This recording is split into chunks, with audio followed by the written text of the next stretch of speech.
Rex Bear Leak Project, you were looking at an image that NASA claims they took in 1969. And I'm going to show you a mosaic of Earth images from NASA.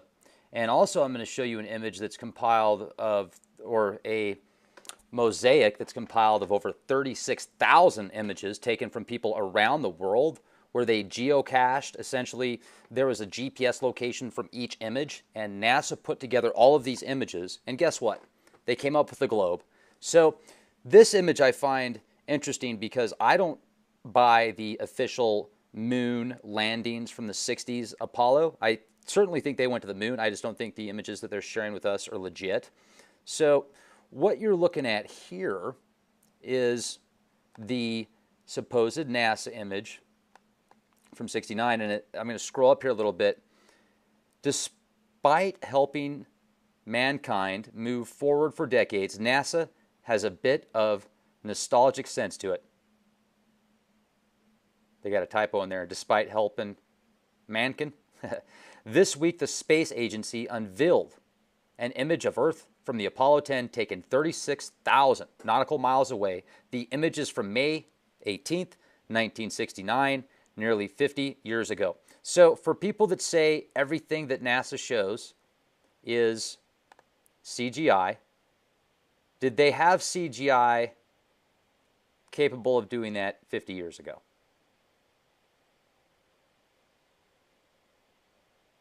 That looks very similar to the planets we see with our own telescopes. I mean, I look at planets with my telescope. They look very similar to this in shape, just different colors.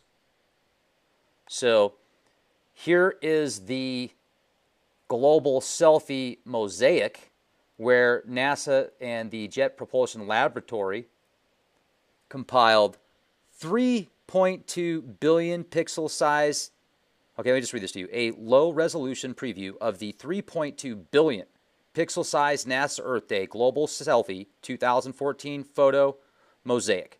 The image is it's comprised of more than 36,000 individual photos submitted by people around the world. Now, for the flat Earth debate, how about we contact these people from over 113 countries, from Antarctica to Yemen, and find out if every single one of these images was a lie or a part of the NASA propaganda machine that so many people feel everything they're told from NASA is a lie. I certainly am not on the everything NASA tells us is the truth bandwagon by any means, although there is a lot of information that NASA presents that I feel is very valuable and legit. Maybe it's because my great-grandpa, I'm sorry, not my great-grandpa, my great-uncle was a rocket scientist for NASA. Maybe it's because I have family members that have worked specifically with NASA. So maybe I'm just a shill for NASA, even though I think that there's a large portion of information that is false. So call it what you will. I've heard people say never a straight answer, and I do feel that oftentimes we are told gobbledygook or disinformation. However, as far as the Earth is concerned, I still strongly believe that we are on a globe. Enough about that. So here is the image compiled of 36,000 different people and their images from the locations that they were at. Looks pretty good to me. Looks pretty round. Now, I like this. Come on, NASA, make your mind up. What does the Earth really look like? Well, here's one thing about astrophotography. It's an entire, like you have to get an education to even be able to do basic things with astrophotography oftentimes, because you have to do layering, you have to add certain colors, there's certain filters that are used, and they're so far away that you have to set your camera up at a specific shoot, like it shoots at a specific speed. So I look at the 2007, the 97 image, those look Photoshopped to me. That image from 75 looks similar to the image from 69, but you know, when I see images now, if they are real, like the one, let's just say from 2015 right there, doesn't that look like a sick planet to you? Or does that look like the healthy image like this one right here? See, the Earth looks a lot bluer, a lot healthier. And this is from 50 years ago, folks. CGI was not this effective 50 years ago. And if you say, yes, it was, Rex, please prove it to me. I think there's more evidence pointing to it being a globe model than an endless flat Earth. And this is going to cause a huge division because people hear about the flat Earth that have studied the globe model, and it's so far out to them that they're immediately going to lash out at you, and then you're going to lash back out at them. It's what the powers that be want. It's what those in power that fear they could lose their power by knowledge, by people having true knowledge. Let's throw some more curveballs out there for the masses. Now, once again, there could be a lot of anomalies on our own planet that I don't know about, that most of us don't know about, so maybe that's why NASA hides so much stuff. As far as the shape of the planet goes, though, wouldn't it make more sense that just like all the other planets out there, just like when you throw water, like let's say you have a glass of water and you throw it, what does the water do? It turns into droplets, into round droplets.